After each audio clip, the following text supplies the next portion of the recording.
পালন কৰিছো গোপাল বজাৰ আমাৰ শিৱশংকৰ ধামত। আজি নাম গ্ৰহণ কৰি আমি আৰম্ভ কৰিছো। ৰাতিপুৱা আমি চাফা অভিযান চলাইলো।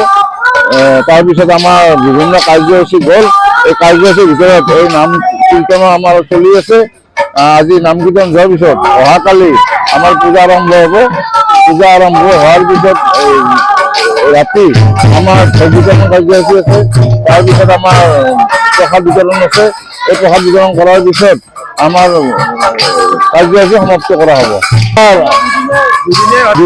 আপুনি কোৱা মতে দুদিনীয়া তিথি মতে নহয়, আমাৰ দুদিনীয়া কাৰ্যসূচী মতে চলি থাকে এই কাৰ্যসূচীটো। এইবাৰ আমাৰ দুদিনীয়া তিথি বুলি নহয়, আমাৰ দুদিনীয়া কাৰ্যসূচী চলি থাকে। এইবাৰ আমাৰ দুদিনীয়া অনুষ্ঠিত কৰা হৈছে। তৰালি বৰ্মন বালিজাৰৰ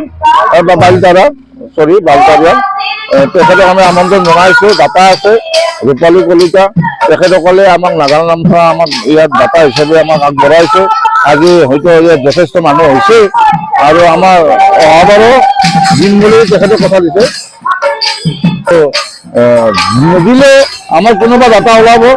আমাৰ এই পূজাখনত যথেষ্ট সংখ্যক ভিৰ হয়।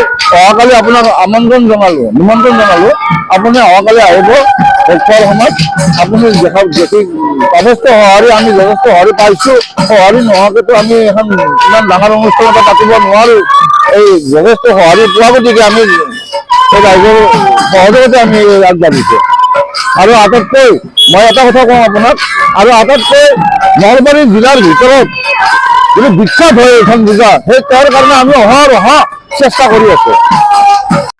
প্ৰতিযোগিতাখনটো আমাৰ ধুনীয়া হৈছে আৰু আমাৰ কাৰ্যসূচী দুদিনীয়া আছিল। আজি নাগাৰাৰ নাম আছে, অহাকালি আমাৰ পূজা হ'ব। গতিকে ভোগ বিতৰণ এইখিনি গোটেইখিনি থাকিব আৰু অনুষ্ঠানটোত আমাৰ 28তম।